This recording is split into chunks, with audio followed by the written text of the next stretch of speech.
উজানের পাহাড়ি ঢল আর ভারী বর্ষণে ফুঁসে উঠছে তিস্তার পানি।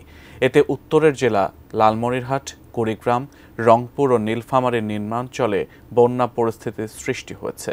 আতঙ্কে দিন পার করছেন তিস্তার চরাঞ্চলের মানুষ। আমাদের প্রতিনিধিদের পাঠানো তথ্য ছবিতে বিস্তারিত দেখুন ডেস্ক রিপোর্টে।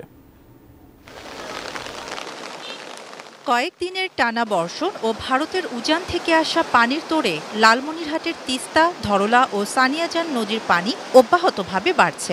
বিপদসীমার উপর দিয়ে বইছে তিস্তা নদীর পানি। আমার 4-5 জন রোয়া খাত আছে, আবার বেগুন খাত ছিল, বেগুন খাত ডুবে গেছে, আবার রোয়াগুলো সবগুলো ডুবে গেছে। কষ্ট মানে একেবারে ভীষণ কষ্ট হয়েছে। কুড়িগ্রামে তিস্তা সহ প্রায় সব নদ নদীর পানি বেড়েছে। ভারী বর্ষণ আর উজানের ঢলে সৃষ্টি হয়েছে বন্যা পরিস্থিতির। এ জেলাটিতেও বিপদসীমার উপর দিয়ে বইছে তিস্তা। তলিয়ে গেছে নদী পাড়ের নিম্নাঞ্চল, ফসল নষ্ট হওয়ার আশঙ্কায় কৃষকরা।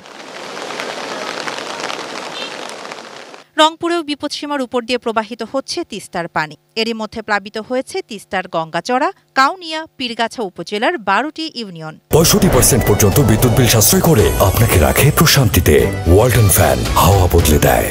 কিছু চাইনি, আমরা যদি রাস্তাটা যদি বান্ধি দিলে হয় নদীর এলাকাটা, আমার ওইটাই যথেষ্ট, আর আমরা কিছু চাই না। নদীটা হোক বান্ধি দেও, খারাপ সাহায্য চাই না কোনো, খারাপ ভাতের নালান তো নয়।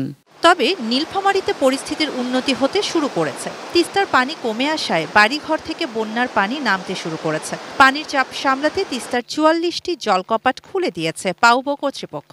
ঘরে দুবার এসে গরু বাছুর নিয়ে ব্যস্তই আসছিলাম কালকা থেকে। আমাদের বাড়িতে গরু বাছুর নিয়ে সমস্যা, খাওয়া দাওয়ার সমস্যা, আন্দা বাড়ার সমস্যা। সার্বিক পরিস্থিতি উন্নতির দিকে। আগামী 24 ঘন্টার মধ্যে তিস্তা নদীর পানি বিপদসীমার নিচ দিয়ে প্রবাহিত হতে পারে বলে জানিয়েছে পানি উন্নয়ন বোর্ডের বন্যা পূর্বাভাস ও সতর্কীকরণ কেন্দ্র।